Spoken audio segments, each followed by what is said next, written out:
Folks, welcome to The Culture here on the Black Star Network. I'm your host, Farajii Muhammad. Thank you so much for tuning in and being a part of the conversation. First, let me tell you about the situation with one Alabama mayor, a black mayor who said some disparaging things about black voters. I want to get your take on this, folks.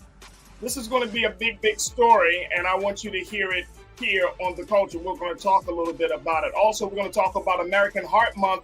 During the same time of Black History Month, we check in with Dr. Jane Morgan, our cardiologist here, to give us some details on what we can do to improve our heart health. Later on, I check in with the Rio's Capitol Hill correspondent Ashley Banks to talk to us about a number of topics, one of them being the kidnappings in South Africa, how they have increased. We'll talk about that and so much more. So stay with us. It's all happening on today's edition of The Culture, right here on the Black Star Network. You ready? All right, let's go then.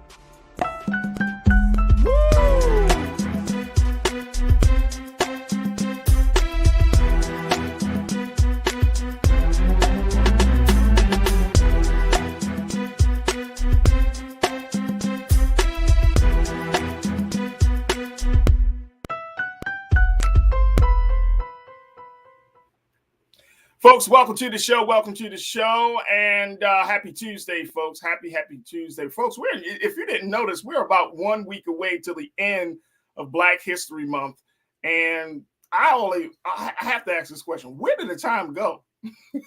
Like, where did it go? Anyway, folks, we're continuing to do our part here at Black Star Network to celebrate the great history of our people. Of course, we know that Black history is every day, 365 days a year. So it doesn't matter. But this month is still very special, an opportunity as we continue to talk about things that Black folks are doing, contributions, the work that we continue to do, and of course, the struggle for freedom, justice, and equality. So we'll continue to have those conversations. But here's this story, folks, that I want to bring to your attention that I saw. And I was like, this can't go under the rug, folks. This cannot go under the rug. And that's the story of this Alabama mayor, folks. Let me just share with you the backdrop of this story. This new Alabama mayor. Let me check in here. He's the mayor of the city of Montgomery, which is a big city, right? You would think that he would have it all together. Well, he doesn't. He doesn't. He is a black man, and he is talking some things about his election. He was in a conversation, but the Montgomery mayor said in a recent leaked audio, y'all know how that go.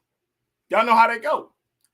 Recent leaked audio, Mayor Stephen Reed. He said in a recent leaked audio that he, being Montgomery, Alabama's first black mayor, don't give us about black voters. I just want you to marinate on that. The first black mayor of the city of Montgomery in Alabama said in a leaked audio that he does not give a damn about black voters.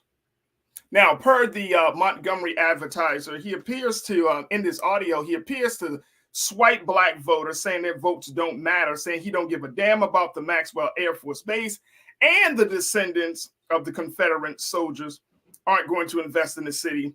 And so let me just share with you, and I don't know, Lisa, if we can pull that, if we can get a copy of this audio.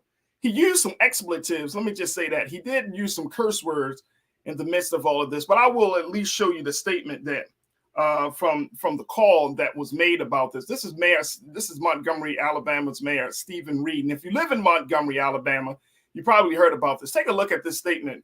This comes from him. He said, "I can come smile. I don't effing got to do no damn work. I don't have to do no work systematically. And I'm going to be fine. And guess what? I will always get 38 to 45% of the white vote. If I get 30 to 45% of the white vote, I don't effing have to damn get the black vote. I got this past election and I'll effing win." Wow. He said, you got a black city? That's great. You can have all black everything. That's great. You can have all black everything. And guess what? You won't have green nothing if the white money thinks that you aren't looking after this. They will take this to Prattville. They will take this to Pike Road, and you won't have. Well, Mr. Mayor, wow. You think you got it all figured out. You really think you got it all figured out. Culture Crew, can we talk about this? Can we please talk about Mayor Stephen Reed of Montgomery, Alabama? Can we please talk about what this dude is doing? See, this is the stuff, folks. This is, and the reality is, this is the stuff that we often have to discuss, where we feel like, oh man, you know, we got to put black folks in power. But this is the very problem. You can put black people in positions of power, but do they think about the whole? Do they think about the collective? Do they think about advancement, progress?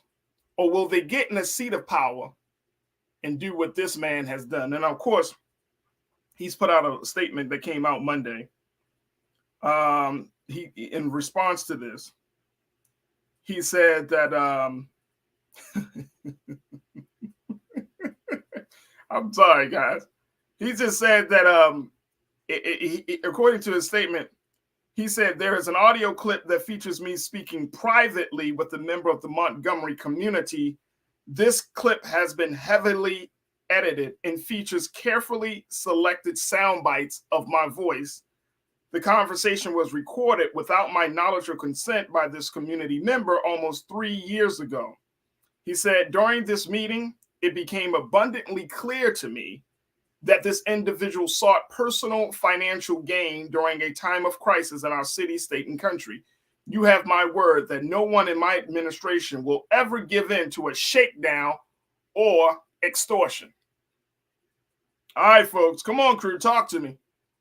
I want to hear what you have to say about Montgomery Mayor Stephen Reed. And if you live in Montgomery or in the area of Montgomery, Alabama, let me know. I would love to hear what the word is about this mayor. What's being discussed down there, because this is ridiculous. First and foremost, folks, how many leaked audios have we heard where we had political officials talking bad about the constituents? Too many to count. And for me, folks, it's like, it doesn't matter if you're black, white, or Latino, like we saw here in Los Angeles. It's still all the same.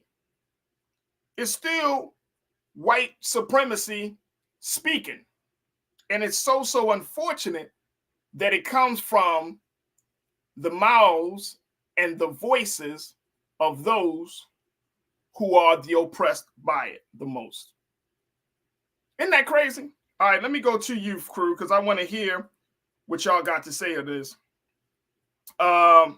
Chris Big, Chris, you kicking us off. Let me hear from Chris. You said they are a different breed of racists down there. What, Chris, in Montgomery? I mean, we know that's a pivotal city in the civil rights movement. We can talk about the impact, the value, the significance of that city all day when it comes to civil rights and all of those things. But racist? Yeah, that's there. But from the first black mayor? Damn. Pauline, you checked in and said, yo, I would like to hear the audio. Okay. That's fair. That's definitely fair. But I don't know how he said, I mean, it sounds pretty coherent, but we will have to, I don't know. Question is, do you really feel that way, Mr. Mayor?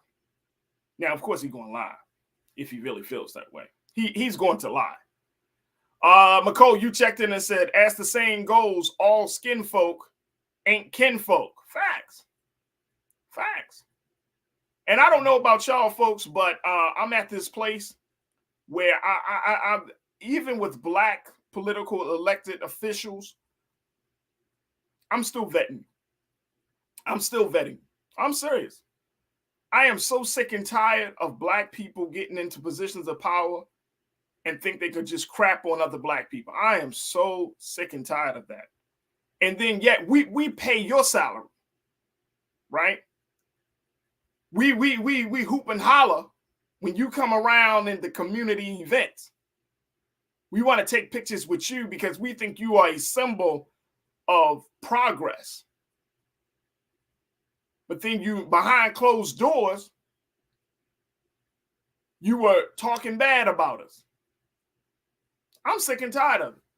I'm sick and tired of black folks always thinking that just because you're black, you can still treat each other. We can still treat each other like it's okay. Like, oh, okay. And see, this is my pushback, folks. And I want to hear your thoughts on this, folks. This is my pushback on the idea of capitalism and white supremacy, because at the end of the day, when we tell people, oh man, make sure you join the system, get into the system is grimy, the system is dirty, right? We all know that. But when you tell people to get in part of the system, are you telling people to get in part of the system to truly change it or become an advocate of it? Y'all hear me? You want to change the system, or are we going to become advocates of the system? Because that's what we're seeing right now. Very, very few of black folks that go into these political spaces, business spaces, you know, very few really have the testicular fortitude to change it to the point where it benefits the all, the whole, the collective, the community, the culture.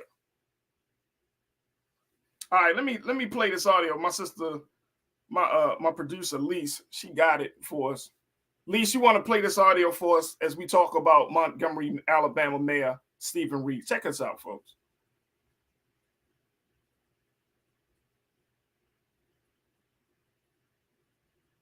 I'm going to have a full fucking conversation with the governor, or listen to the governor about master governor, because guess what? I don't know nobody who was a master governor.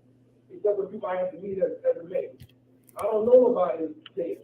So if that shit is so important to y'all, is y'all better do some shit that's not going to have a full fucking conversation with the governor, or listen to the governor about master governor, because guess what? I don't know nobody who was a master governor. Except for people I have to meet as a mayor. I don't know nobody there. So if that shit is so important to y'all, is y'all better do some shit that's important to me. Wow. So this is part 2 of Mayor Reed's rant, where he talks about the military, which is has a big presence down in Alabama. We already know they're on the coastline there. So you talking bad about the military, you talking bad about black folks. These are probably the 2 voting blocks that got your ass in office. And you crapping on them. I'm trying to make sense of this, crew. I am really trying to make sense of this.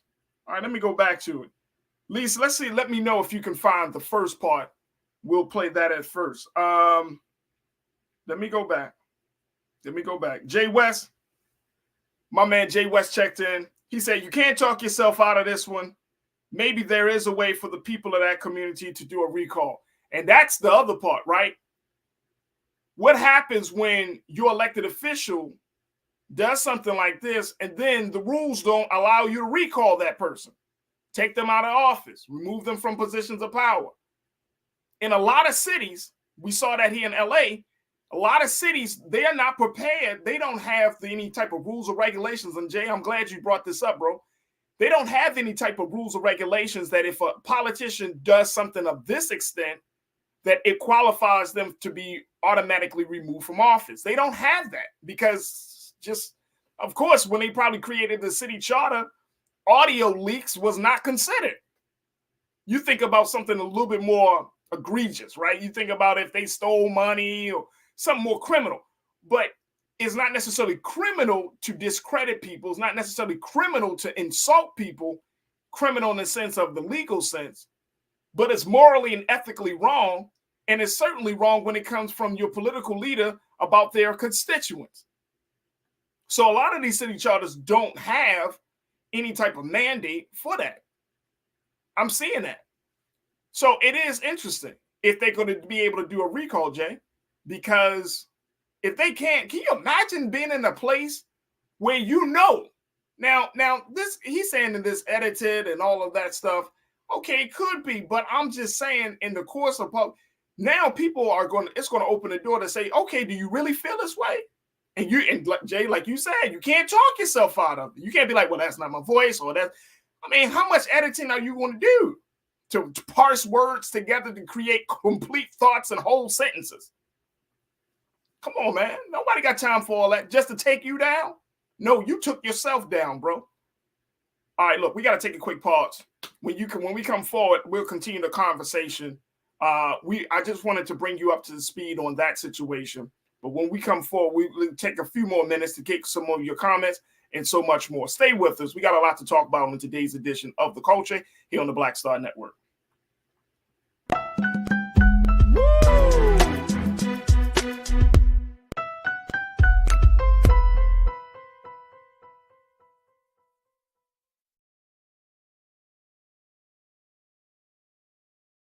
Black Star Network is here. Oh, no punch! I'm real revolutionary right now. Thank you for being the voice of Black America. All momentum we have now, we have to keep this going. The video looks phenomenal. See, this difference between Black Star Network and black-owned media and something like CNN. You can't be black-owned media and be scared. It's time to be smart. Bring your eyeballs home. You dig? When you talk about blackness and what happens in black culture, we're about covering these things that matter to us, speaking to our issues and concerns. This is a genuine people-powered movement. There's a lot of stuff that we're not getting. You get it, and you spread the word. We wish to plead our own cause. Too long have others spoken for us. We cannot tell our own story if we can't pay for it. This is about covering us. Invest in black-owned media. Your dollars matter. We don't have to keep asking them to cover our stuff. So please support us in what we do, folks. We want to hit 2,000 people, $50 this month, raise $100,000. We're behind 100,000, so we want to hit that. Y'all money makes this possible. Check some money orders. Go to P.O. Box 57196, Washington, D.C. 20037-0196. The Cash App is $RM Unfiltered. PayPal is R Martin Unfiltered. Venmo is RM Unfiltered. Zelle is Roland at RolandSMartin.com.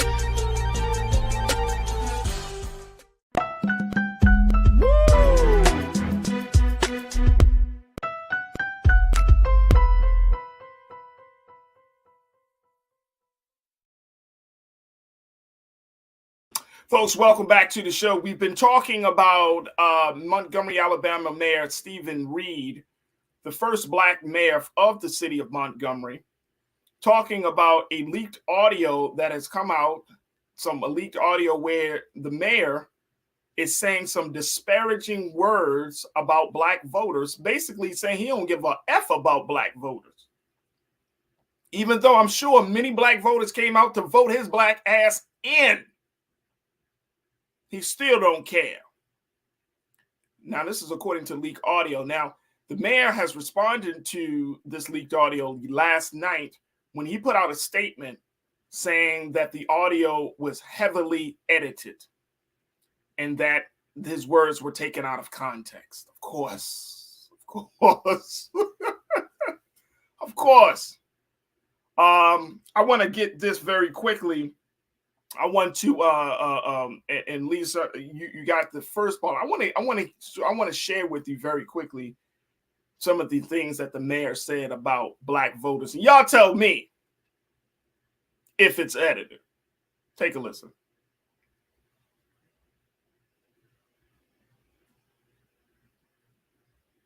I can come smile. I don't fucking have to do no goddamn work. Okay? I don't have to do no work systemically. And I'm going to be fine. And guess what? I will always get 38 to 45% of the white vote. If I get 30 to 45% of the white vote, I don't fucking have to damn get the white vote I got this past election. I'll fucking win. You got a black city?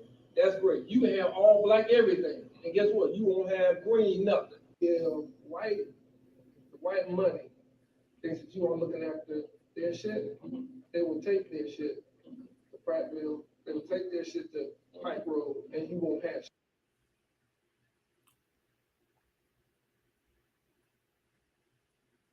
Tell us how you really feel, Mr. Man.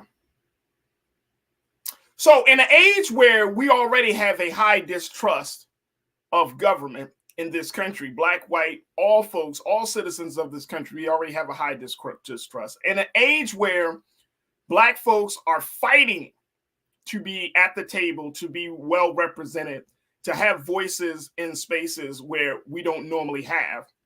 In an age where we're still breaking barriers, like being the first black in some space.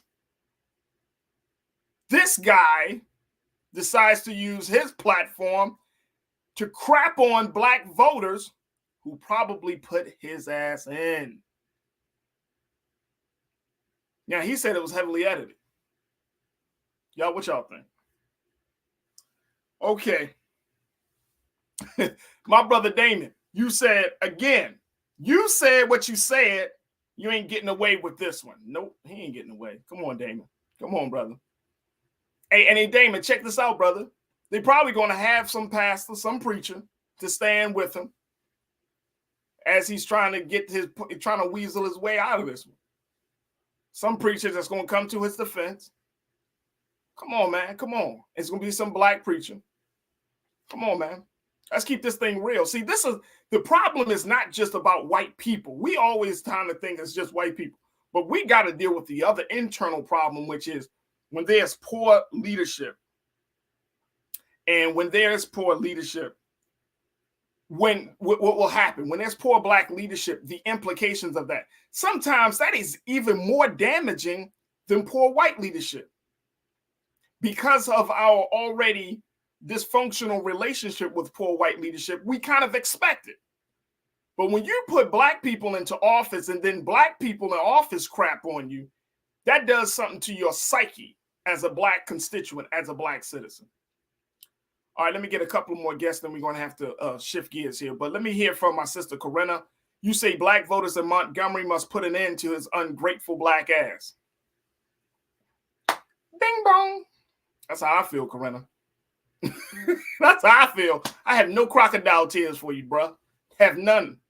You want to crap on black people? You want to crap on grandmas and those who gone through all of the great struggle of our people and down in Montgomery through the civil rights years and all the way up to this present day, and you get in office and you were probably the hope, the expectation, the pride of black Montgomery, and guess what?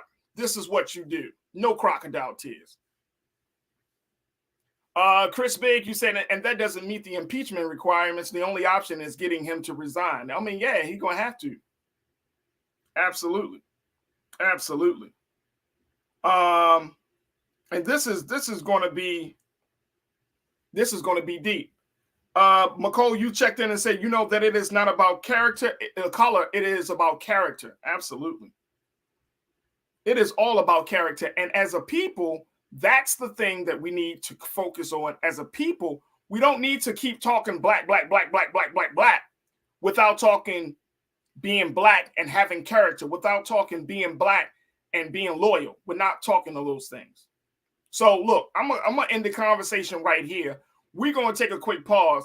I know Brother Roland's I'm sure there's gonna be more talk about this. But I just wanted to throw that out there, crew. See what you get to see. If you're in Montgomery, there's some real issues you got it down there in the mayor's office, and something needs to be done. Look, we got to take a quick pause. When we come forward, we're going to switch gears. Let's talk about heart health. We got Dr. Jane Morgan that's going to be joining us to tell us what we need to do to keep ourselves healthy. You're tuned into The Culture here on the Black Star Network.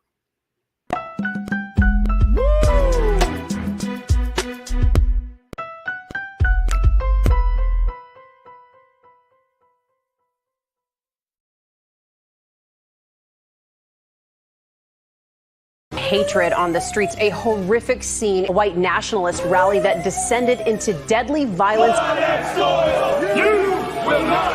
White people are losing their damn minds. an angry pro-Trump mob stormed the U.S. Capitol. We're about to see the rise of what I call white minority resistance. We have seen white folks in this country who simply cannot tolerate black folks voting. I think what we're seeing is the inevitable result of violent denial. This is part of American history. Every time that people of color have made progress, whether real or symbolic, there has been what Carol Anderson at Emory University calls white rage as a backlash. This is the rise of the Proud Boys and the Boogaloo Boys. America, there's going to be more of this. Here's all the Proud Boys, guys. This country is getting increasingly racist in its behaviors and its attitudes because of the fear of white people. The fear that they're taking our jobs, they're taking our resources, they're taking our women. This is white fear.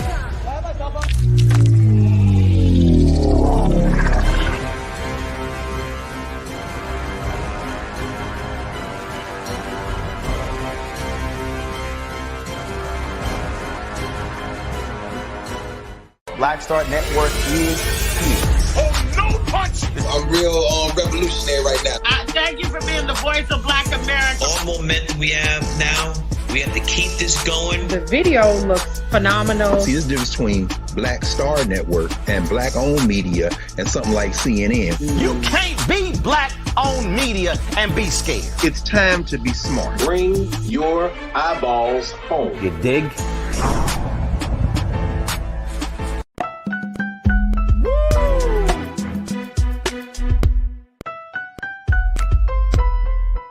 When you talk about blackness and what happens in black culture, we're about covering these things that matter to us, speaking to our issues and concerns. This is a genuine people-powered movement. There's a lot of stuff that we're not getting. You get it, and you spread the word. We wish to plead our own cause. Too long have others spoken for us. We cannot tell our own story if we can't pay for it. This is about covering us. Invest in black-owned media. Your dollars matter. We don't have to keep asking them to cover our stuff. So please support us in what we do, folks. We want to hit 2,000 people, $50 this month, raise $100,000. We're behind 100,000, so we want to hit that. Y'all money makes this possible. Checks and money orders go to P.O. Box 57196, Washington, D.C. 20037-0196.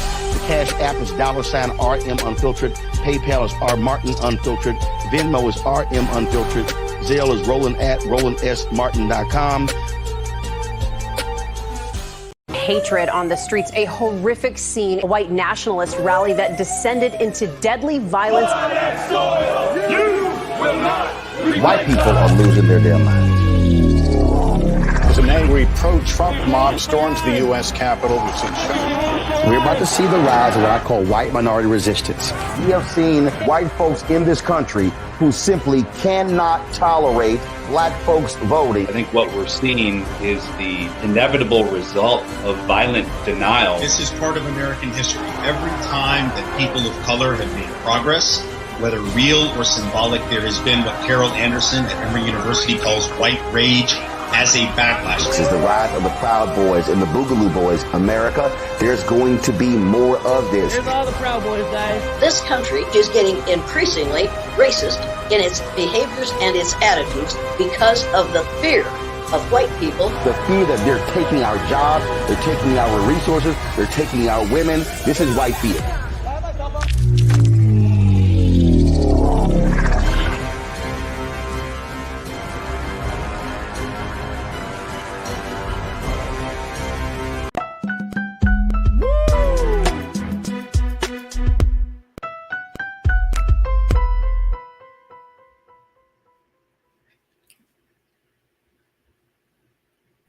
All right, folks, welcome back to the show.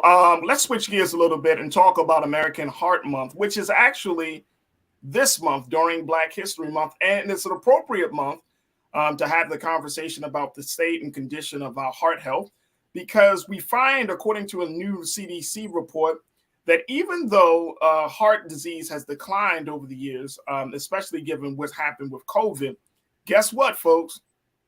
Black people are still the recipients, are still the victims, rather, of bad heart health. And what we're doing, we wanted to have a conversation today is about how the CDC has their latest campaign called Live the Beat. And it's an opportunity for Black adults to learn how they can take care of themselves, learn what they can and cannot do, and most importantly, do what they do to live to see another day. But here to talk to us about the importance of heart health and American Heart Month is our very own Dr. Jane Morgan. She can be seen on Roland Martin Unfiltered, and she's lending her expertise to us today to talk about this very issue. Dr. Morgan, thank you so much for joining us this afternoon. How are you? I am well. Thank you for having me as well. It's an honor. Absolutely, absolutely. All right, so Dr. Morgan, with the CDC, they put out this this report about the fact that Black people, unfortunately, we still suffer from high heart disease. We still have bad heart health, in spite of the other numbers that show that there is a decline of heart disease in the country. How is that possible? There are so many factors, and it's multifactorial. And maybe we'll just start with COVID and work our way backwards. And we know COVID, certainly those first variants, the Alpha, the Beta, the Delta, that were so deadly, impacted Black America disproportionately to other populations. And we saw that also people who were living in multi-generational families and did not have access really to pharmacies also were impacted, as well as those who were on the front lines, those so-called, that term, essential workers. And so what that highlights is we know that if you're infected with COVID, that increases your risk of subsequent heart disease, not only with the risk of myocarditis, but the risk of heart disease down the road. And we actually are seeing an increase in deaths across the United States in that 25 to 45-year-old demographic across all races. And that is the demographic that also had the most COVID infections and were the most likely to have heeded less to public health measures, continued socializing, continued to congregate. And we saw those infections, although very large, the most amount of deaths were in the older population. And I think people became very cavalier and very confident that they were healthy and would survive COVID. But we can see some of these long-term effects also taking place. So here's one of the things, and I'm glad that you pointed that out, Doc. Here's one of the things the CDC data shows. It shows that during the pandemic, the United States lost approximately 5 years of progress in reducing heart disease rates across all races and ethnicities. Black adults experience approximately 10 years of lost progress. So while the rest of the country is at a 5-year loss, we get double that at a 10-year loss. Mm-hmm. So what type of impact will that make when we're talking about making that progress? Can you give us some details as to what that progress looked like? And now that we're at a 10-year deficit, what impact will that have on it? That goes to show you the old adage that when America sneezes, Black America gets pneumonia. And it's exactly what we are seeing here. And in fact, the life expectancy, if you can believe this, is equal now to that of Cuba. That's where we are. And so we've got to begin to dial this back and make certain that we can understand what these factors are, because it is not only COVID. COVID, I think, continue to unveil the societal construct of this country and how it negatively impacts health. But it's also how we manage our heart health.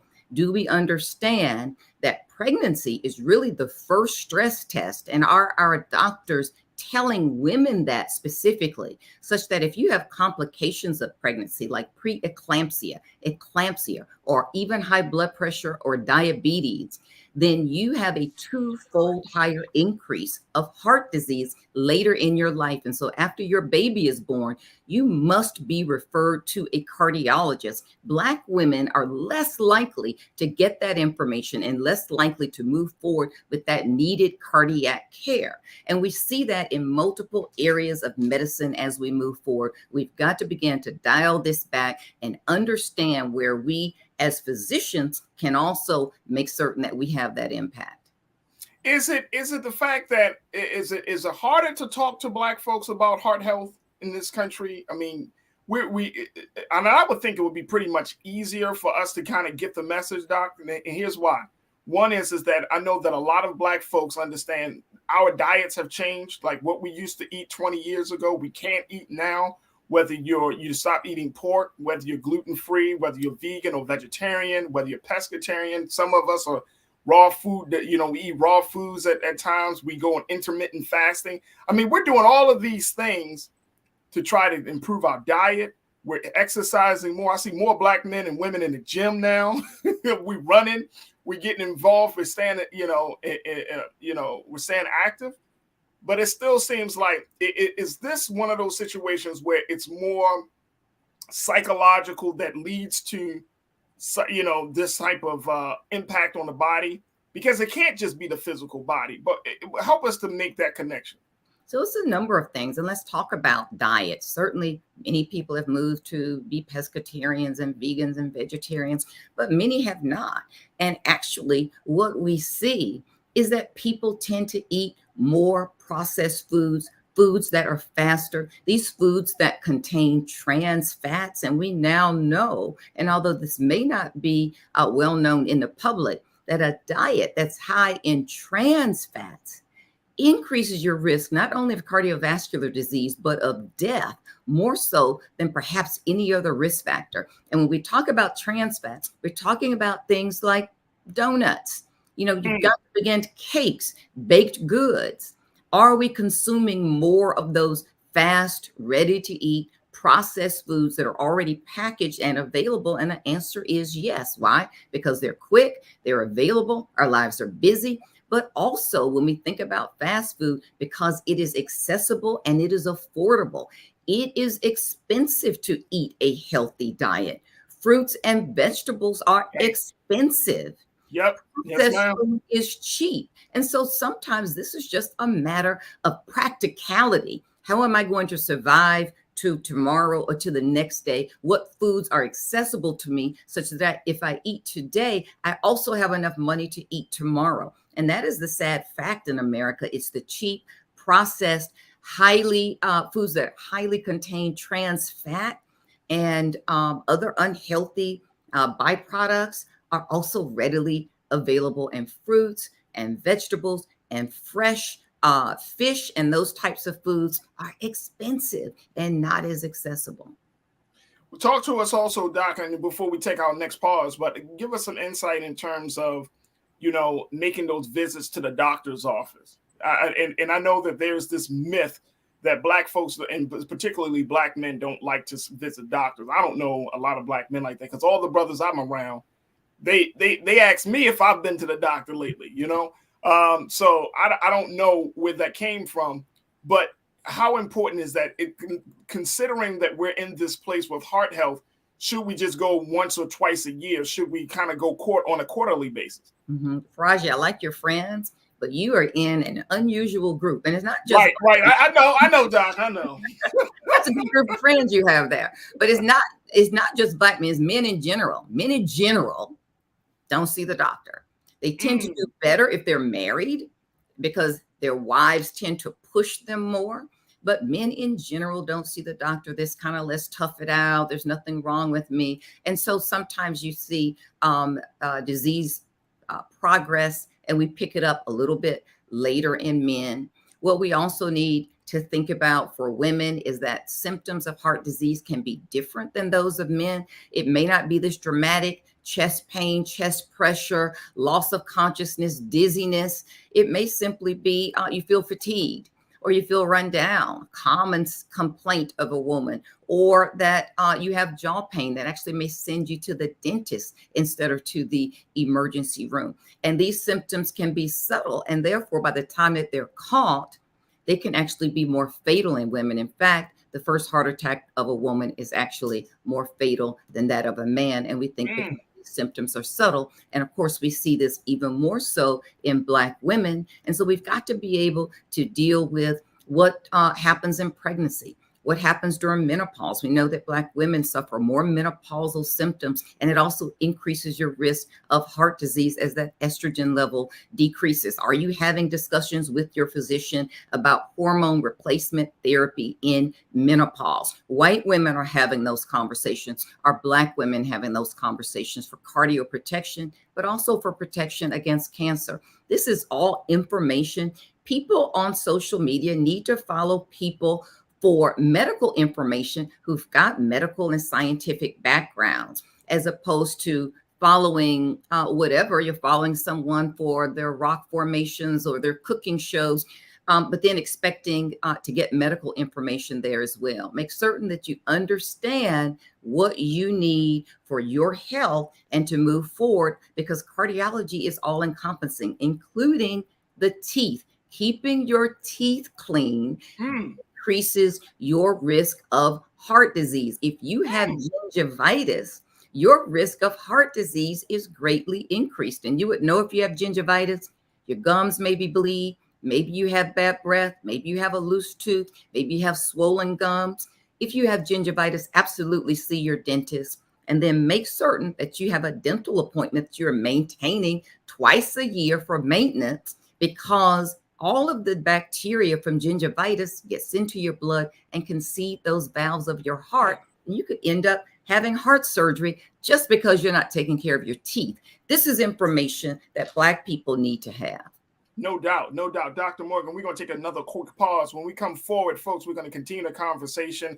I want to get some feedback from you, crew. So make sure you get ready to post your questions, your thoughts. Join us in the chat right there on YouTube, Facebook, and as we're streaming on Black Star Network, as well as on Amazon News. Stay with us. More conversation about heart health in Black America here on The Culture, right here on the Black Star Network.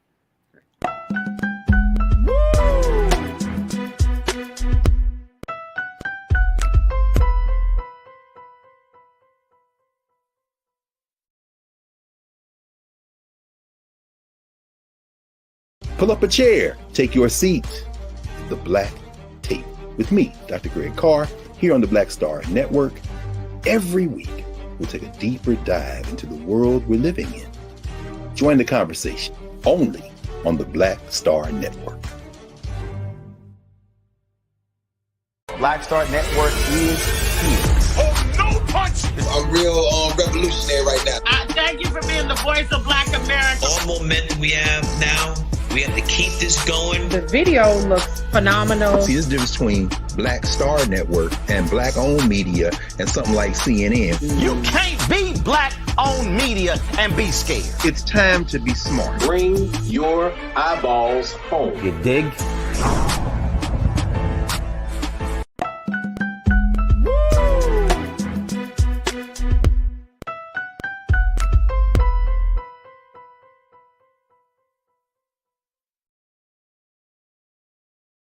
Folks, thank you so much for tuning in. We've been talking about heart health in Black America. We're checking in with cardiologist Dr. Jane Morgan to give us some insight about how we can do our part to keep our hearts healthy. Now, Dr. Morgan, you drop in some jewels. First and foremost, I never knew that gingivitis can lead to a bad heart and heart problems. So that is mind-blowing in and of itself. So now you're talking about not just going to the doctors, you're talking about going to the dentist to get that checked out, because of course, understandably, the body is interconnected. Everything is connected to everything else. So it's a whole system. A couple of questions that folks are posting. One is there a way to reverse heart disease if you change your habits? There is data that shows that you can have regression of these plaques in your arteries, these plaques that build up from high cholesterol and high fat over time that can block the artery, blocks blood flow, which means it blocks oxygen. That's how you have a heart attack. And that can be regressed by, number one, let's talk about diabetes. If you have diabetes that is poorly controlled, if you can start to really get on top of that and control your diabetes, which is an incredible risk factor for heart disease, that starts to be a really positive step in that direction. Losing weight is another one, especially if you are morbidly obese. And also think about what that diet and exercise, very, very, very important. If we can exercise, very, very difficult. We understand in these busy, crazy, upside down lives that we have. But if you can figure out how you can carve out some time to do something that you think you can do or that you want to do, and then make an effort to do that on a consistent basis. This is what we talk about at the CDC with Live the Beat. Find something that speaks to you, not a fad or something that's popular or something that your friend wants to do, something that speaks to you, and then do it. Just take one small step. You don't have to bite the entire apple. Just take a small step and then just be consistent with that small step over time before you take another step. Doc, let's talk a little bit, and I appreciate that because that gives me some hope, and I think that gives a lot of folks some hope, saying that we can become more proactive in dealing with this issue. Now, let's talk about some of those factors that we can't control, such as stress, Right. or we're talking about the impact of systemic racism. How much do those factors, those things that are outside of our control, how much do they really play on our heart health? Incredibly. In fact, Black women have on average a life expectancy, and I'm talking about myself, have a life expectancy 3 years less than the rest of the population, really predicated on ongoing, pervasive, systemic stress that you face not only at home, but also in work and trying to manage work life and negotiate and navigate environments and compete for promotions and what that means. And that ongoing, pervasive, never ending stress of managing and dealing with those environments, we know has impacted cardiovascular health. And we see that as well when we look at studies now, that the group that is more reticent to return to the office as we come hopefully to the tail end of COVID. I'm going to just take an aside and knock on wood as I watch the numbers unfortunately begin to plateau, meaning level off. They have been dropping consistently. They're plateauing, so I'm keeping an eye on it. But let's just say, knock on wood, we're headed to the tail end of COVID. It is Black women who are more reticent to return to the office.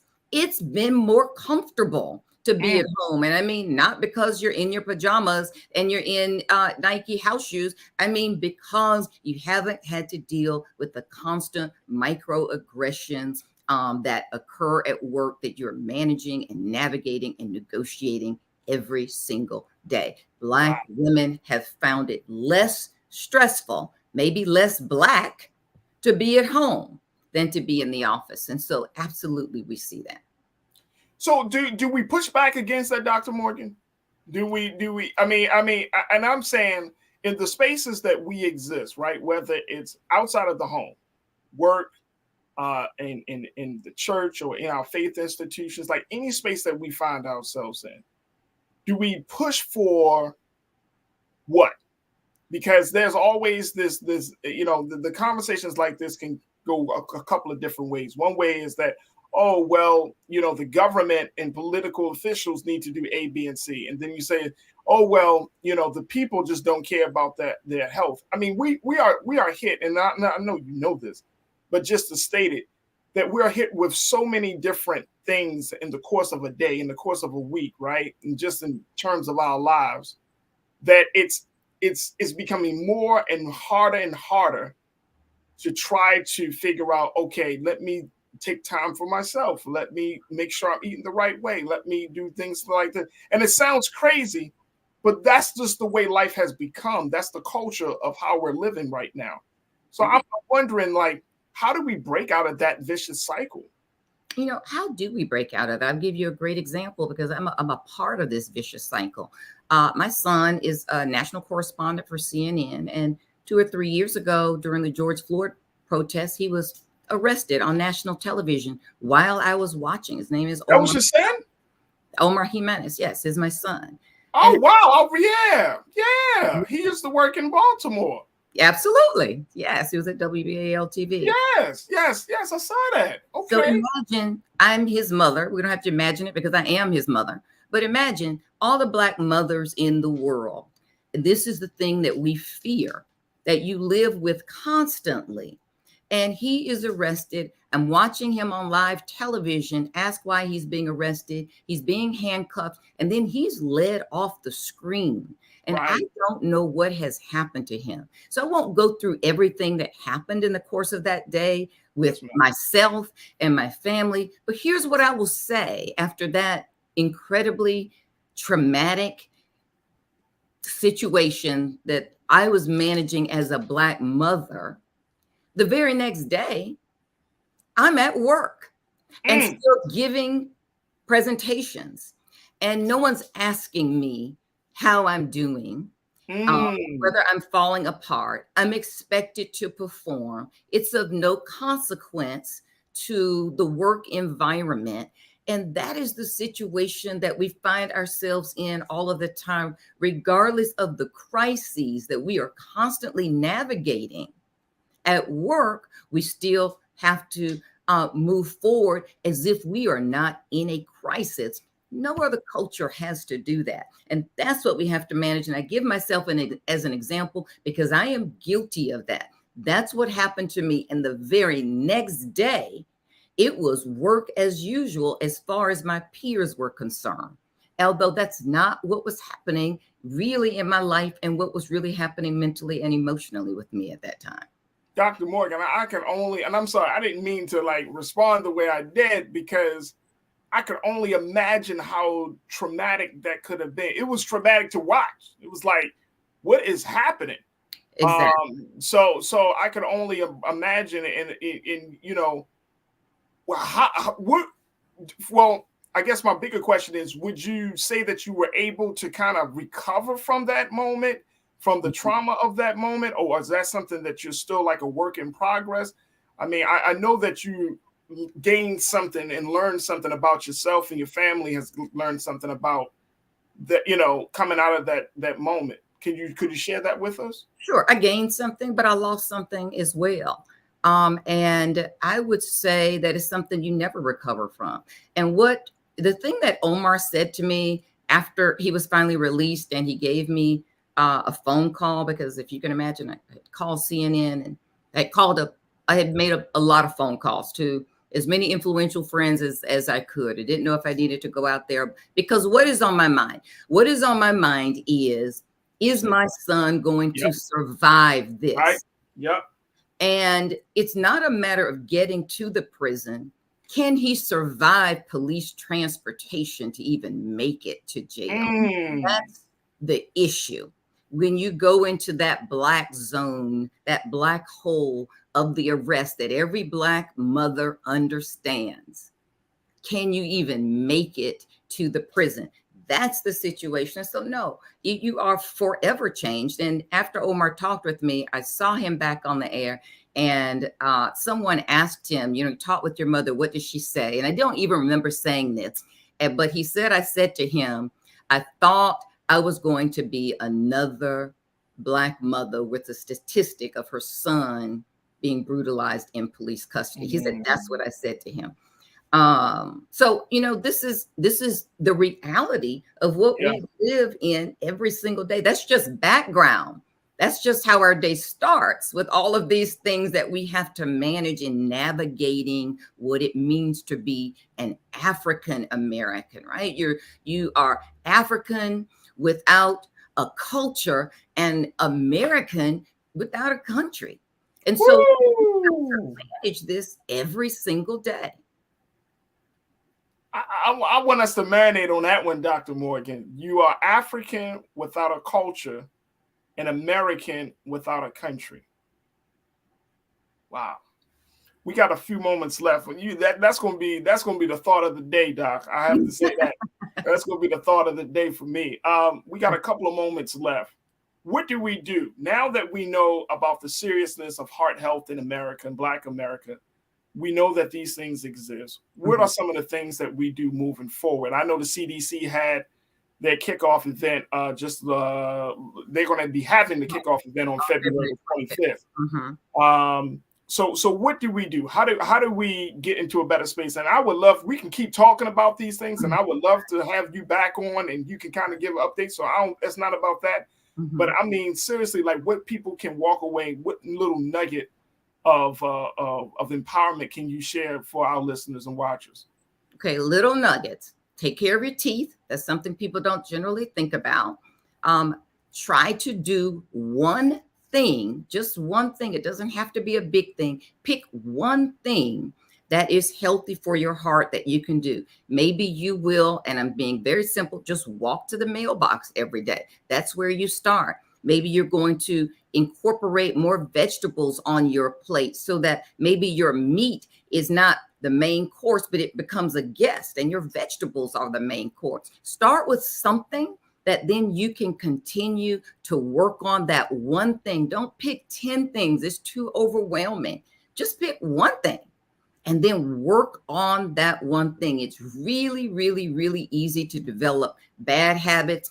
It is really, really hard to break them and develop good habits. So just pick one thing, give yourself some time, and work on that one thing over time. Yeah, it is right there. And Dr. Jane Morgan, I appreciate your expertise and your insight, and most importantly, just on a human level, I commend you for the strength and for you to share your personal testimony. That's a very, very, that speaks volumes about who you are and how far you've come from that moment. So you are always welcome. We would love to continue the conversation about heart health and so much more of that you bring to the table. But I will say thank you so much for your time this afternoon. We truly appreciate it. Yeah, thank you for having me anytime. Absolutely. Dr. Jane Morgan, our cardiologist here at the Black Star Network. Folks, we got to take a quick pause. When we come forward, we check in with the Grio's Capitol Hill correspondent, Ashley Banks, to talk about some other newsworthy topics. Stay with us. It's all happening in the next hour of The Culture here on the Black Star Network.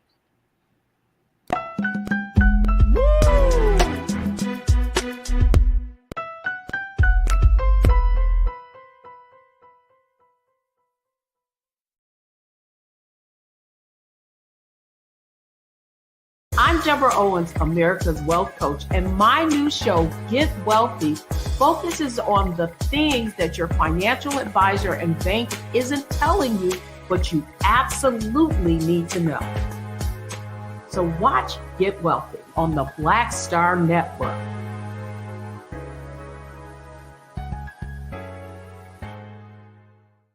Black Star Network is here. Oh, no punch! I'm real revolutionary right now. Thank you for being the voice of Black America. All momentum we have now, we have to keep this going. The video looks phenomenal. See, there's a difference between Black Star Network and black-owned media and something like CNN. You can't be black-owned media and be scared. It's time to be smart. Bring your eyeballs home. You dig?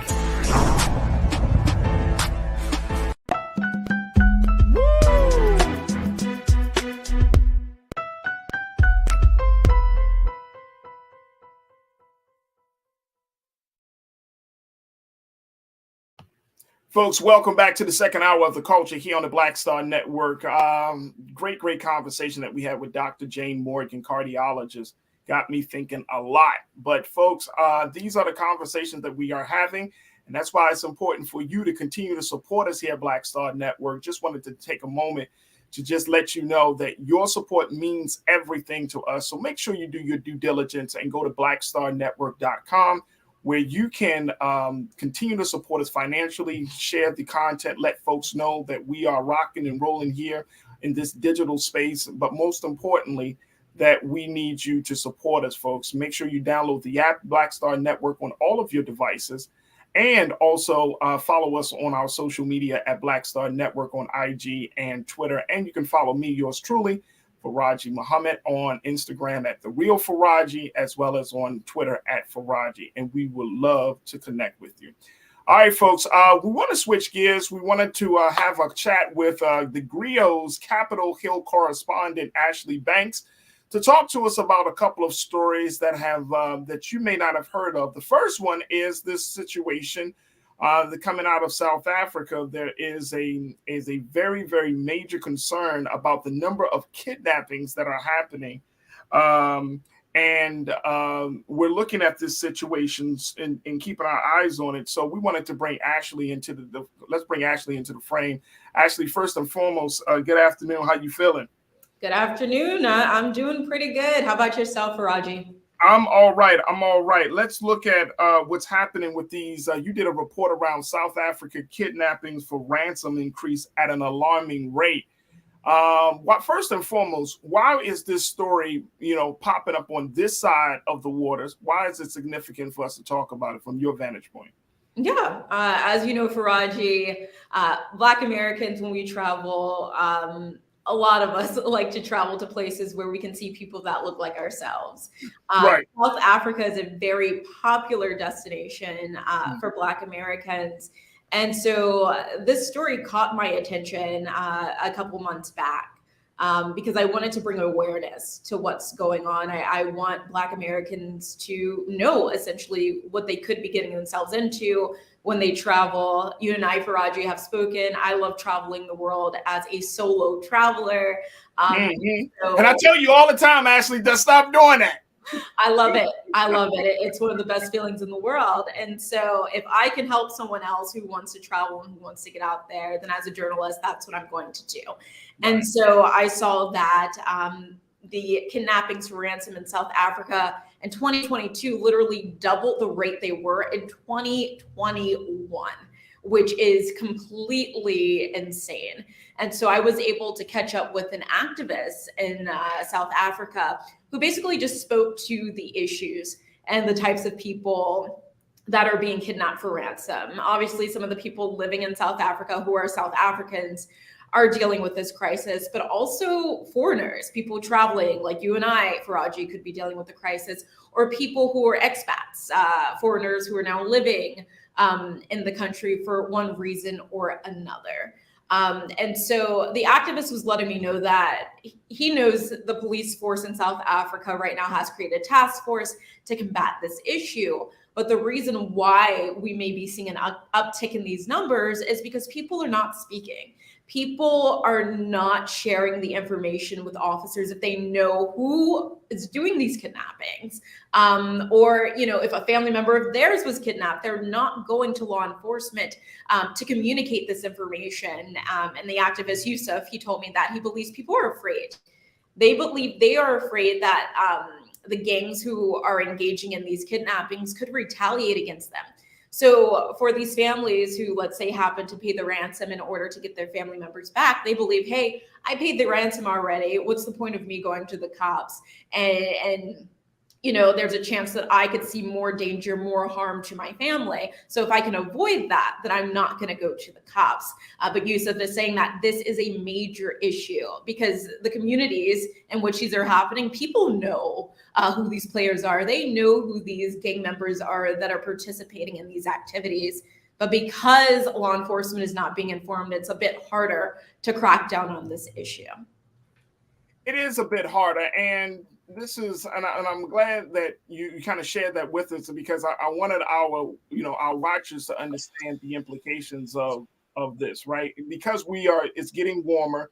It is getting around the travel season. And like you said, a lot of us like to go to tropical places, but we sometimes travel to these places. And I see a lot of Black women in particular, not throwing no shade on y'all, but I see a lot of Black women wanting to go to the most far out, most exotic spaces, right? Because it's beautiful. The weather is great. I mean, I understand, but we do have to understand the culture of those places that we go to, whether you're talking about Tulum, Mexico, or you're talking about South Africa, right?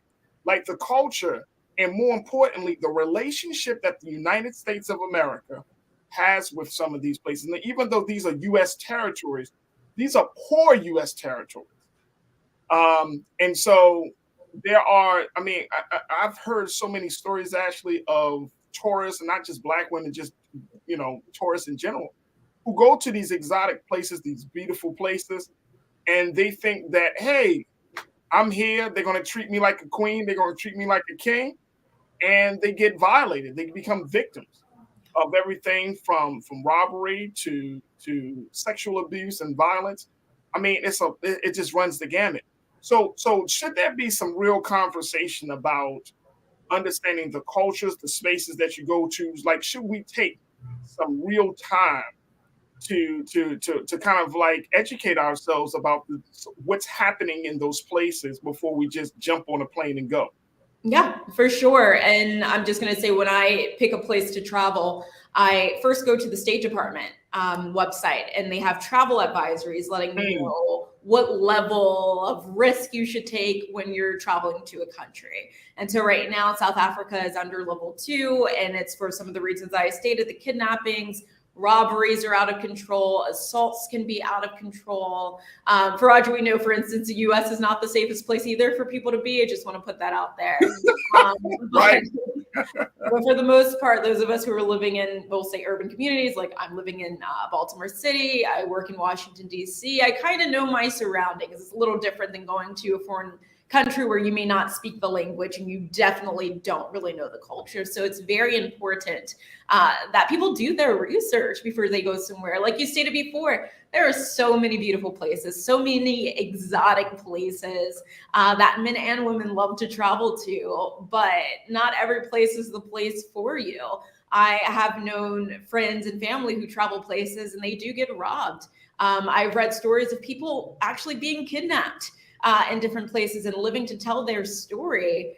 You really do have to be cognizant of where you're going. You have to be cognizant of what's going on with the government. There are so many rules that you have to abide by. Some places, for instance, at some point, I don't know if Egypt is still this way, but traveling to Egypt, you couldn't film things. You couldn't take out your camera and fear that people were journalists and would be recording information and criticizing the government. But you have to be careful of where you're going. You have to know the background. You have to understand the culture. Even coming down to where you were staying in your hotel, you need to know where it's located. You can't just pick any resort. You have to read the reviews. You have to search around to see if there have been any problems with certain resorts. Because I will tell you, I have read too many stories in different places where people stay. They'll pick a resort, they'll stay somewhere, but it's a resort known for drug trafficking, for human trafficking, for robberies to take place. And actually, they don't tell you that hotel is known for that on Travelocity. Of course not. Definitely not. You're not going to tell you that. And that's the other part too, right? Because there isn't an opportunity for you to quote unquote visit the hotel before you actually book your stay there. You have to take face value, i.e. the internet, to give you this shimmery, glamorous picture. Oh my gosh, look! And then you get there and you realize that it's in a not too safe part of town. And so I love that measure that you say you take, which is to check with the State Department. I mean, I don't know where folks stand on the politics of everything, but I know one thing: like, you go to certain agencies' websites, you're going to find the news and information that you need to find. I mean, they're going to post it right there. Like, this is not a good place for you to visit right now. They're going to tell you. We just got to access it and read it. Right. But they're certainly going to tell you. So I think that's an excellent suggestion here. I want to jump in as well. Yeah. And as a journalist, I go further, obviously, than the State Department. I try to find the best local news sites that aren't run by these countries' governments, but I try to find the real information and to see the crime rate, to see what actually is taking place from day to day in these places. So I'm just going to put it out there. I'm someone who loves to travel to North Africa and the Middle East, which are not the safest countries in the world right now. And so I have to do so much research to make sure I'm going to a place that is stable enough for me to be able to stay for about a week or two, make sure I'm safe and I can come back home to my family and friends. And so I have to really dig deep to make sure that I'm not putting myself in harm's way. But there's plenty of information out there if you're looking for it to make sure that you're going to a place that's safe for you. But the issue is so many people have their heart's desires. they have these bucket lists, they see people taking these cool pictures, posting them on social media, posting these videos on TikTok, and they feel like they're going to have that same experience. Or they're seeing these things on social media, not understanding that those people who posted it might have had bad experiences, but they're not sharing those bad experiences. People are seeing the glamour, they're just seeing the positive and thinking they're going to have that same experience, when in reality, you just may not. Everyone's experience is different. Absolutely. Folks, I want you to join us in the conversation as we talk to the Grio's Capitol Hill correspondent, Ashley Banks, to get us your take on this story about the increase of South African kidnappings, these kidnappings for ransoms that we're seeing more and more of. And folks, post your comments in the chat as we are streaming live on YouTube, of course, Facebook, and on Black Star Network, as well as Amazon News. But here's the thing, Ashley, what is the local government saying? And then we got to take a quick break, because I also want to kind of get your take as to what the Biden-Harris administration is doing to address this problem. But what is the local government in South Africa is doing in some of these countries? Yeah, so in South Africa right now, the police department held a press conference a month or so ago, basically stating that they've created a task force to tackle kidnappings. They are urging the community to come forward with any information to help them crack down on what's taking place. But the police force is saying this is their main priority.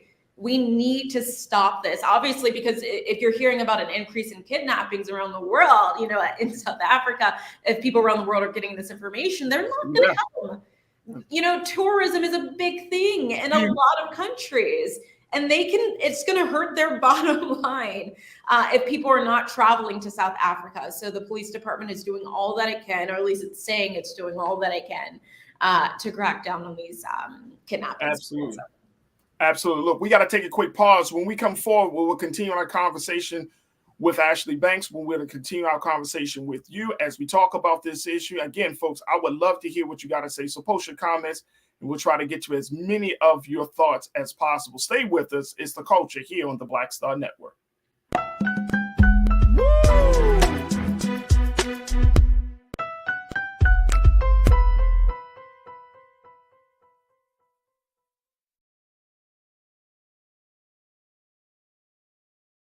Hi, I'm Dr. Jackie Hood Martin, and I have a question for you. Ever feel as if your life is teetering and the weight and pressure of the world is consistently on your shoulders? Well, let me tell you, living a balanced life isn't easy. Join me each Tuesday on Black Star Network for A Balanced Life with Dr. Jackie.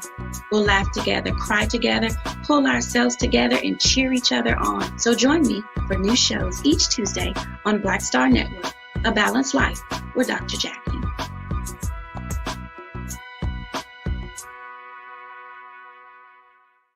Black Star Network is here. Oh, no punch! I'm real revolutionary right now. Thank you for being the voice of Black America. All momentum we have now, we have to keep this going. The video looks phenomenal. See, there's a difference between Black Star Network and black-owned media and something like CNN. You can't be black-owned media and be scared. It's time to be smart. Bring your eyeballs home. You dig?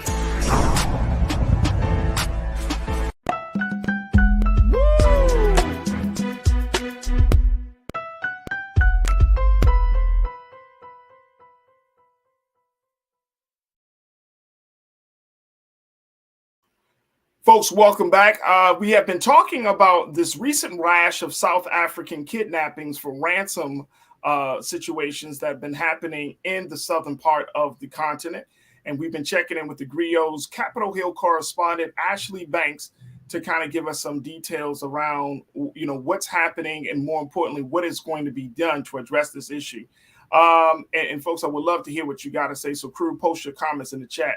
But Ashley, going back to the part that you said that the police departments in South Africa, they say that these kidnapping for ransoms issues, this is a priority for those police departments. Have they made any arrests? Have they made any dent in figuring out who's responsible? Is it just random individuals, or is this a larger plot from, certain groups in South Africa. What has the police shared so far? Yeah, so the police has informed the public that this is essentially gang activity. These are gangs who are highly intelligent. They have people that have certain roles, people who are scoping out those who have money, those who actually do the kidnapping, to those who carry out the violence, to those who are getting the money, the ransom money, and communicating with the families of the victims that they've abducted. And so there's this whole operation when it comes to these gangs who are doing these kidnaps for ransom. And then you have the copycat gangs that see what's taking place, but they're not asking for as much money, and they're not as sophisticated as the gangs who are doing most of these kidnappings for ransom and asking for all of this money from families. And so at this point, it's unknown how many people officers have actually arrested, but they are aware that these aren't just random situations. These are literally operations that are taking place, well thought out operations at the hands of gang members. So one of the things that you mentioned in your piece about this is that the Biden-Harris administration, they met with the South African president to talk about just a host of things. And he's actually, you shared this in your piece, that he's actually been implicated in this kidnapping for ransom situations. Like he's allegedly involved in some of these kidnappings. Give us the latest around that. Yeah. So the South African president did meet with President Joe Biden last year. Didn't really speak too much on these accusations of kidnapping and the bribery scandal that he's under. A lot of South Africans are calling for his resignation. And so at this time, the Biden administration is kind of just not getting involved. I'm sure you're aware, but Biden is looking to go to Africa towards the end of this year to help strengthen ties between the U.S. and Africa. But South Africa is not on the list. The president's being really quiet about it just because there's not a lot known surrounding what's going on with the South African president. And so President Biden doesn't want to speak on it. And so it sounds like the South African president, though, is in a lot of hot water. And I've read quite a few reports on this kidnapping and bribery scandal that's going on there. But it just sounds like his administration is riddled with corruption. So the more I learn, the more I will tell you. But at this moment, there isn't much to go on. Riddled with corruption. Wow. I guess this just speaks volumes about where we see public officials, especially in other countries. And it's interesting, of course, that, you guys had reported, and like so many other news outlets did, the fact that the president had called African leaders to come together, to come to Washington late last year in December and talk to them about a host of things. But how important is human rights? Was that, as far as you know, was human rights and civil rights and protection of women, were these some of the big things that were talked about? Because unfortunately, we still find that in a lot of these African countries, that there are some egregious violations that are happening, like we're seeing in other parts of the world. But I'm wondering if we're going to see any turning of the tide coming this year and moving forward with some of these human rights violations. I think that's a great question, Farajii. So the top priority during the U.S.-Africa summit was about economic growth. That's the basic thing that was promoted. Civil rights, not too much on that. Protection of women, I do not recall hearing anything about that. They could have discussed it during their closed meetings with the presidents from the several African nations, but from the events that I attended, pushing economic growth was the top priority, not just for the older generations right now in Africa and the African nations, but the younger generations as well, through job growth, through STEM, right? Science, engineering, all that good jazz. But when it comes to the civil rights, when it comes to kidnappings, because kidnappings for ransom are not just happening in South Africa. Kidnappings are happening all around Africa, several nations on the continent. And so I do not remember any of that being spoken about during the U.S.-Africa summit. Right. Damn. That is absolutely insane to me. All right, Ashley, let's shift gears a little bit. And I wanted to kind of get your take on a cultural situation that we're seeing. Let me just share this for you folks. This is very, very interesting to say the least. And Ashley, of course, getting your take on it. So the situation is now we're looking at what's happening with BAFTA. Now, BAFTA is it had their awards ceremony just the other day, and this is like the British versions of the what can we say? It's a British version of what we saw with SAG-AFTRA and other unions and like the People's Choice Awards, the Golden Globes rather. The British version of the Golden Globes, where they highlight, actors and actresses and works that are doing some great things. So they had this whole ceremony, and they had a young lady by the name of Miss DeBose, who is the sister that played in the story West Side Story, Ariana DeBose. She did this piece. And Lisa, I'm gonna ask you to pull it up so that our audience can really see it, because I want to get your take on this, Ashley. But she did a performance where she did a little singing and then she did a little rapping. And in her rap, she wanted to pay homage to all of the women in Hollywood that have been pushing the conversation in so many different ways. So she shouted out, Jamie Lee Curtis. She shouted out Angela Bassett and Viola Davis. Now, this is a Black woman, made up her own original rap. And when she got on stage, people said that her performance was, quote unquote, cringy. Cringy. Because she did not execute the performance. It did not sound so well. So much so that she was getting so much backlash on Twitter and other social media spaces, but predominantly Twitter, that she ended up deleting her Twitter account. Now, this is a young Black woman who was essentially bullied on social media and felt like the best way to handle all of the criticism about her performance, even though BAFTA, they put out a statement saying that they were in full support of Ariana DeBose's performance. They didn't think that it was bad. They said that, she came up with this idea and her team put together this musical piece. And more importantly, they wanted to create a very lighthearted award ceremony. And so they don't have any criticism about it.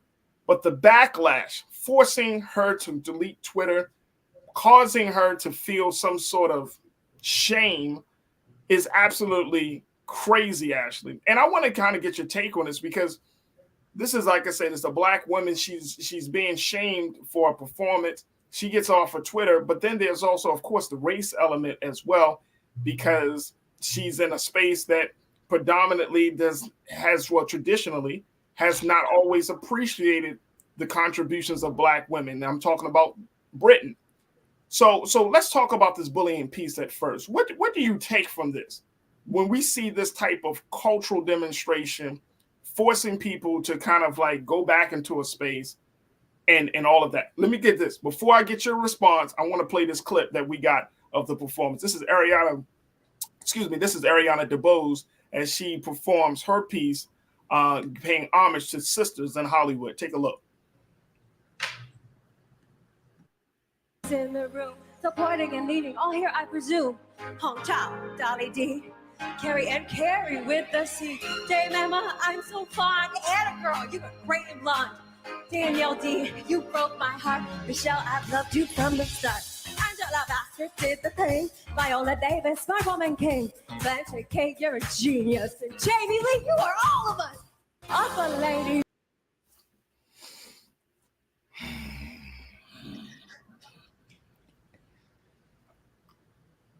Okay, Ashley. What What do you make of this situation? Well, it's really sad first that rap portion is the only thing from her performance that made the rounds on social media. There was another portion where she was singing and all that stuff. But just from an artistic point of view, you can see that she was out of breath. She probably was nervous. And of course, it wasn't executed the best. And so for people saying that it's cringy, okay, I can see that. You can agree with that? I can see that. But I'm someone who can look past the performance and see the message. And I thought it was cute. I thought what she was trying to do was cute. It was original. What I was reading was that she had a short period of time to put this together. And I think it should be appreciated. You know, she's calling out these wonderful women in Hollywood and the things that they've done. I think it was decent. I really do. When you look past the cringe, when you look past, you know, the fact that the performance wasn't perfect. Okay, she's human. It may not be perfect. That's okay. She tried.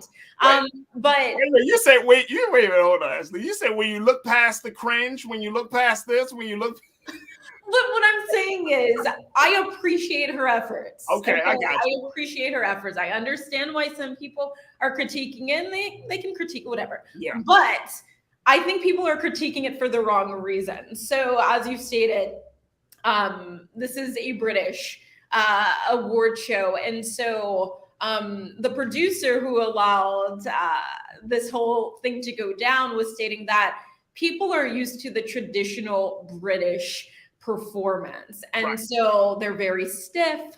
They did not expect something like this. And as someone who lived in England for at least 5 months, it's true. They tend to be, not all of them, but there is a racist atmosphere being in Britain. I don't know if I told you this, but when I lived in Britain, I was called the N-word to my face for the first time in my life. Wow.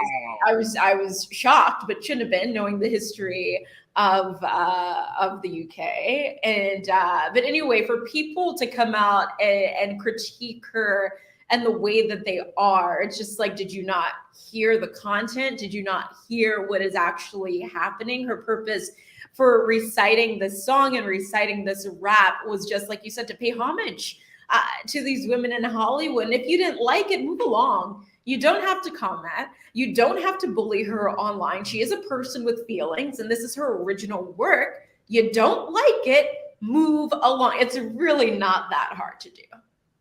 So, and I don't know, and I mean, like, and I think this is why we probably should have this conversation, because of, one, the racial undertones, two, the fact that she is a woman, right? And then three, is this a sign? And this is something that BAFTA kept kind of saying, that they wanted to have, they allowed this to happen because they wanted to push back against the whole Oscar so white campaign, that they want to say, no, here at BAFTA, we're not so white, we're diverse, we're inclusive of other people. And I don't know if that is a message that failed to be relayed or communicated with this piece. Now, I don't think it's the worst performance. I've seen, y'all know, I have a problem with Gerard Carmichael's performance at the other award show. I thought that was terrible. So this is nothing compared to what he said and what he did. But I do think that we are in an interesting space in our culture that we can just crap on people who try to do things out of a space of love, support, and we're like, oh, they didn't execute it correctly, therefore she's trash. And then force her to leave social media. It's like, it's something very disturbing about this. This is not what I think that the culture should be doing. We shouldn't be going into a direction where we think it's cool and that to bully somebody about who they are and how they express themselves. But when it happens to children, when we have these mass shootings in schools and we're like, oh my God, it's a terrible thing. How did this ever happen? It happened from adults. I mean, how does any of this stuff happens? This stuff, if adult act this way, it's going to trickle down to the children. So I push back on the whole bullying thing. You're not going to bully me out of a situation just because you don't like what I say or what I do. You don't have to listen to it. You don't have to tune in. It's just that simple. I'm in agreement with you, Ashley. And I think it's really, really sad that we're still in this space right now. So we got to take a quick pause. When I come forward, I want to get your take on that, folks. I want to hear from you as well around this issue of bullying on social media, the impact of that, and let's talk about the racial undertones of that performance. Folks, stay with us. We still got a lot to get to in the final few moments of the culture here on the Black Star Network.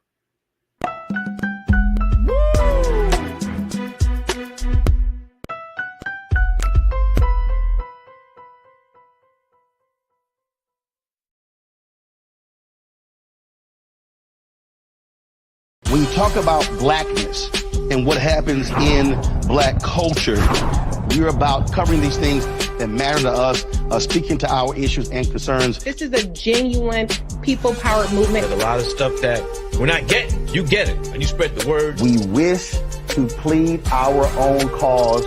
Too long have others spoken for us. We cannot tell our own story if we can't pay for it. This is about covering us. Invest in black-owned media. Your dollars matter. We don't have to keep asking them to cover our stuff. So please support us in what we do, folks. We want to hit 2,000 people, $50 this month, raise $100,000. We're behind 100,000, so we want to hit that. Y'all money makes this possible. Checks and money orders go to P.O. Box 57196, Washington, D.C. 20037-0196. The Cash App is $RM Unfiltered. PayPal is R Martin Unfiltered. Venmo is RM Unfiltered.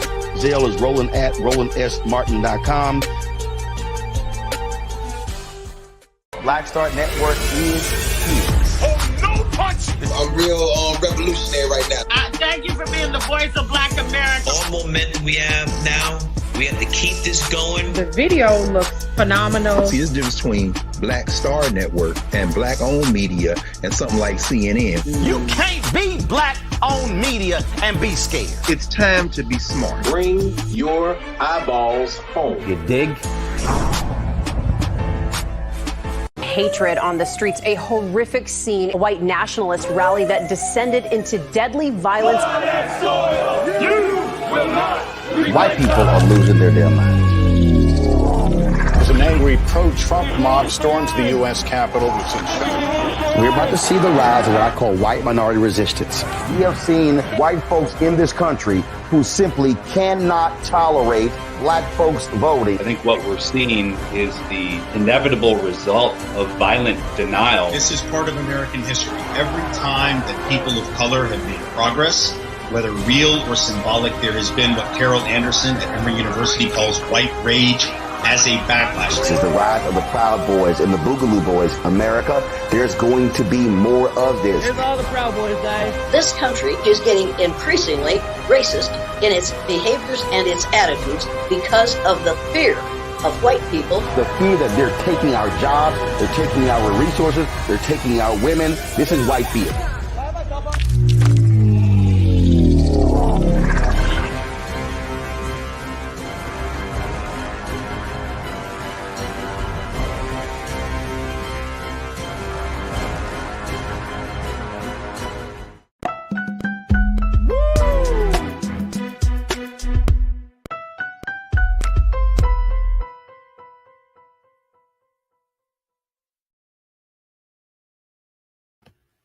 All right, folks, welcome back to the show. We've been talking about the Twitter backlash of Ariana DeBose. This is the woman, the black woman, who was featured in Steven Spielberg's film West Side Story. She played the title character of Anita. She actually was nominated for an Oscar for her role in that movie. But she is a musical theater actress. And at this year's BAFTA Awards in Britain, she performed an original piece that she did a combinations of We Are Family and Sisters standing together. And in that piece, she kind of created this original rap that was like Vogue inspired. Y'all remember the Madonna song Vogue? That was like Vogue inspired. Well, it didn't go over well. People thought that her performance was cringy. They saw she was out of breath, and it just did not end up well. So much so that it forced the actress to deactivate her Twitter account and to kind of go quiet as the backlash continues to simmer. We've been talking to the Grio's Capitol Hill correspondent, Ashley Banks, getting her take on this. And folks, we would love to hear what you got to say as well. So post your comments in the chat. I'm trying to see, is there a need for us to have a bigger concern here, Ashley, around the issue of online social media bullying, or there's need for us to have a bigger conversation about race? Especially when you're talking about a sister like an Ariana DeBose, she actually got an award from Britain. And so I'm trying to just figure out, like, how do we have a conversation to make sure that culturally there is still a space for Black women to express themselves outside of the construct of the industry, that they can express themselves in an original fashion. Do you think that this is problematic, or is it just another Hollywood actress who's pissed off because no one, folks didn't love what she did? I think the issue for me is that you mentioned earlier, BAFTA was looking for ways to be more inclusive. They didn't want to be like Oscars so white. But I want to know who was on the board to decide that this was the avenue to take. Not saying there's anything wrong with her performance, but if we want to be more inclusive, I feel like there are other ways that they could have been more inclusive when it comes to women of color. To me, it's kind of stereotypical to have a Black person rap. It's like, is that the... So should we be mad about that? I mean, from a cultural standpoint? We have to be mad about it. I'm just saying, I think it should be a conversation. Is there something that we could have come up with that would have made more sense? Or that could have been, and I'm not saying we need to be more appealing to white Brits. What I'm saying is there needs to be a conversation centered around, was that the only thing that we could come up with, was to have Miss DeBose rap to make sure that the awards was more inclusive. And then suppose she came up with that though. Suppose she said, maybe BAFTA didn't say, hey, you need, maybe, would you like to rap because you're Black? Not to say that they would do that, but I mean, I don't know. But maybe she was like, hey guys, I got an idea. I want to do this piece that I wrote to honor the sisters, the sisterhood of Hollywood, and it's not just about Black women, it's about all these women that have been doing great things. Maybe she came up with this on her own and they were like, okay. I mean, rap is still a very popular music genre, so it's understandable that especially when I hear Hollywood or any type of Hollywood rooted agency talk about diversity, I'm thinking Black. Mm-hmm. What I'm saying? So they probably thinking, okay, you have this Black woman, she can actually hold a note. My sister Suzette Speaks checked in. Suzette, we're going to talk to you tomorrow, but you said the thing is Ariana DeBose can really sing. So they're thinking this thing is about to be slamming. It's going to be fun. It's going to be lighthearted. This is a Black woman. She wrote this piece. Let's put it together. Let's see how it works. She's a singer, Farajii, not a rapper. And it's like, she's a singer. Maybe she should have got Cardi B or Megan. Possibly. But I feel like she could have stayed her lane. First, once again, I think the message was great. Right. Execution, I can see it being cringy. But I would have loved for the entire performance to have gone viral instead of just her rap portion, because the rap portion did stand out and it didn't look as great as I'm sure she thought it would have been executed. But what I would like to know is if there were people of color on the board who were making these decisions when it came to making sure this award show was inclusive. And now, yes, it could have been DeBose's idea to have this rap, but there are still checks and balances. There are still people that should be on the board saying, okay, let's weigh the ideas. This can't be the only idea. This is not the only way to make sure it's inclusive for people of color. Let's make sure we're doing the right thing for our audience and for the communities of color. Let me ask you a question. All right, speaking of color, and I want to ask my producer Lisa, if you can find this picture, find the picture of Angela Bassett and Viola Davis embracing one another at BAFTA. It's a very famous. You should be able to find it because it's a dope picture that I want to share with you. Because everybody's now looking at this picture, actually reciting the lyrics of Ariana DeBose's song. But I want to get back to this point very quickly. Do you think that what we saw from, like I said, Gerard Carmichael's performance when he did the Golden Globes and now this performance, is it going to put the conversation about Black folks hosting award shows, Black folks being at the table for award shows, do these performances put that conversation in jeopardy? I don't think so. When it comes to DeBose or even Carmichael, there are a lot of people that are on their side. Although there are people that are criticizing them, there are still people who understand what they were trying to do. Even if you may not agree, some people understand what they were trying to execute. And as we know, Black people are some of the best entertainers in this world. So when it comes to, I didn't want to say it, but yes, the best.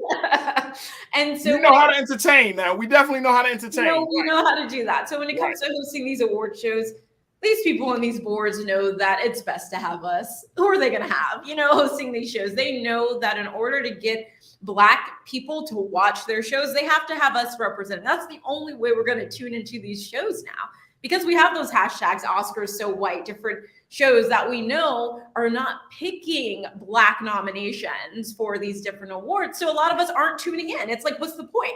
So in order to, they're smart. The boards on these award shows are smart. And they know the only way to attract us is to have Black people hosting. So they're not going to not have Black people hosting shows in the future. But when it comes to DeBose, I'm just really unhappy with the bullying that she has been facing.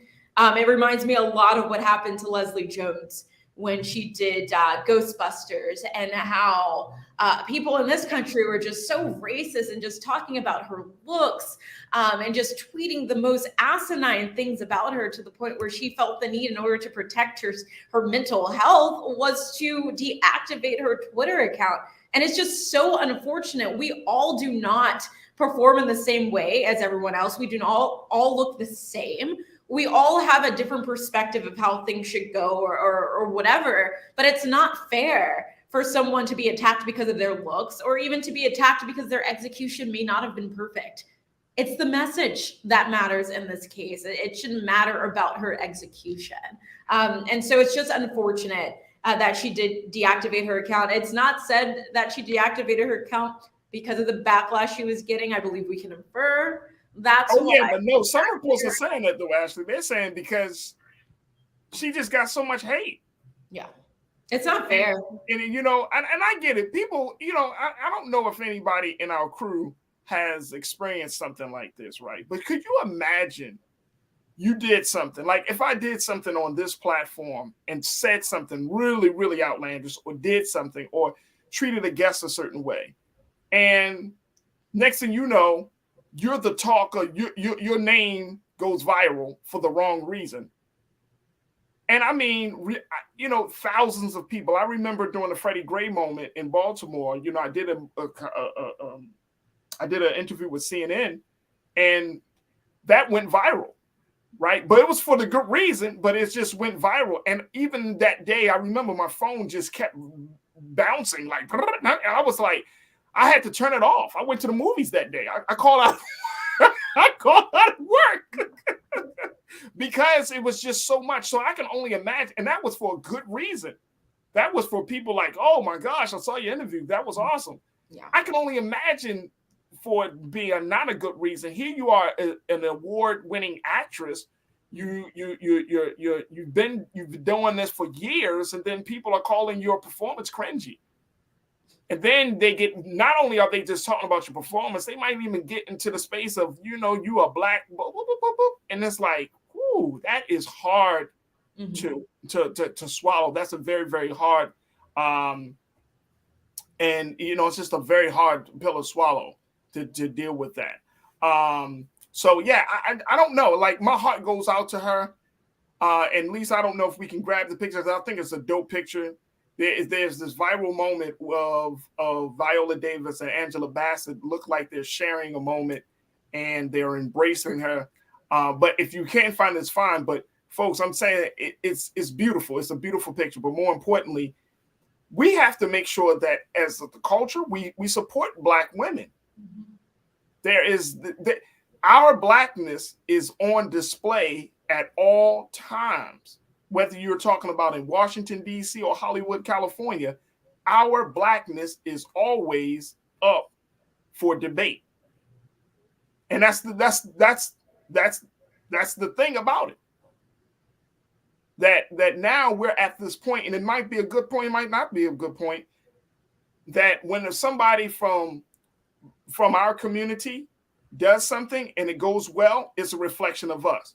But when somebody from our community does something and is not received well, it's also a reflection of us. I don't know, Ashley, if we can get around that. I mean, as you know, in our community, as members of the Black community, we have an understanding that we're not all the same, and that there's not one Black person on this earth that carries the rest of us, that we all think differently, we come from different backgrounds, all that good stuff. But as it pertains to other races, that perspective does play a role, unfortunately. But when it comes to something as simple as what DuBose did, there is no reason for the critics to even come out in the way that they did. It's just like, that woman was out there, she made this song rap thing and she was having fun. Yes, it wasn't perfect. No, she's not some Grammy Award winning rapper, but she was having fun and doing what she thought was best in the moment. And I think that needs to be recognized, that she has the courage to even get out there and do something that she usually doesn't do, to pay homage to sisters that look like her and sisters who don't look like her, to respect their craft and respect the work that they have done in the industry. And so it's just unfortunate. But I do hope she rises above this. I do hope she, for her sake, gets back on social media and kind of knocks the haters away and continues to live her best life. But it's just unfortunate that we live in a time where the critics are just loud, so loud that they really are hurting celebrities like her. They're hurting her mental health. They're hurting her emotional health. Like, you don't know the things she could be going through in her personal life. Yeah, that's what I'm saying. If this was a boost that she could have possibly just needed. She could have lost a loved one. She could be dealing with insecurity. She could be dealing with depression and a bunch of different things that, we don't have time to mention on this show right now. But you never know where a person is. I just wish more people were kind. And if you don't have anything nice to say, the advice that your parents would give you as a child, if you don't have anything nice to say, don't say anything at all. But as people age, for some reason, they just feel like they can say whatever, that they're entitled to their opinion, no matter who it's going to hurt. And it's truly unfortunate. But I am hoping that DuBose comes back stronger than ever. It just does whatever she wants to do, no matter what other people are going to say about her. Absolutely. I want to honor these two as we talk about this, Ariana DuBose, a talented Black woman.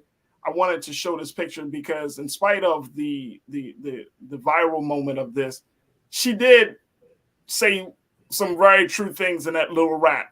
Angela Bassett did the thing. She did the thing. Viola Davis is my woman king. Take a look at this, folks. This is the picture. Oh, I love stunning. I love this picture. Y'all want some Black love? That's like two dynamic women who have reshaped the conversation about Black womanhood, Blackness. Dynamic. And what we have between these two women, Ashley, Angela Bassett's been doing this for, I want to say 30 years. For a long time. Viola Davis has been doing this for 30 years, crew? Like, we probably got 60, 70 years of great talent just in that. What better way to end the conversation? Like, in spite of all, the joy of seeing these two sisters continue to represent at a very high level. And I mean, they just like fine wine, it gets better over time. You know what I mean, Ashley? Just to see them. It just brings a lot of joy to my heart. So I just wanted to share that with everybody. Like that is a beautiful picture that came from BAFTA. That was from the awards night. And Angela Bassett, Viola Davis, two dynamic. I mean, just two powerful women in theater, film. Viola Davis got the EGOT. She's an EGOT now. She gets the Emmy, the Grammy, the Oscar, and the Tony. And so, what else can be said? That's Black excellence. I want to say, hey, Lise, let's show that picture one more time. I know we got to wrap up. I'm just excited about it. Look at that. Black girl magic. They are stars in their own right. Super stars. And they got so much love and respect. You can clearly see they got love and respect. No beef. No like, girl, I'm better than you. It's like we doing this thing together. We in this thing. This is like we ride together. We die together. Hopefully not anytime soon, but yes. No. Hopefully not. Hopefully not. Big shout out to the queens. All right, Ashley, we truly appreciate you for checking in and continuing to bring us up to speed. We look forward to having more conversations with you over the next few weeks. I know you're working on a number of stories, so we'll love to, create a space and some time for you to talk about these stories. But we're good to see you again today. Sounds good. Great seeing you too, Farajii. All right, thank you. Ashley Banks, the Grio's Capitol Hill correspondent, checking in. All right, folks, that's going to do it for us. I thank each and every one of you. Thank my team. I thank my man Keenan Joel. I thank my sister Elise holding it down today and making sure that the show happens the way it's supposed to happen. My control room. Thank you. And of course, folks, I thank you. I can't thank you enough. My crew for tuning in. Make sure y'all do your due diligence. Go to blackstarnetwork.com. Make sure that you download the app for free on all your devices. Make sure you follow us on all social media. And of course, make sure you continue to show your support for the great work that we're doing. Also follow me on social media at Farajii on Twitter and The Real Farajii on IG. And so much more. We always doing something. So make sure that I see your face on my phone so that way we can connect and continue to build this community. All right, that's going to do it for me. Stay tuned. Up next is Roland Martin Unfiltered, RMU. As always, never be afraid to challenge what's wrong. Stand for what's right while being yourself in the process. God willing, we'll talk tomorrow. We got my sister Suzette Speaks that's going to be joining us tomorrow. So we'll talk to her about a host of things. And I got another cultural conversation that is blowing up this weekend. Can't wait for the conversation tomorrow. So we'll have that conversation tomorrow right here on The Culture, only exclusively here on the Black Star Network. Thank you so much for tuning in. Talk to you soon. Peace.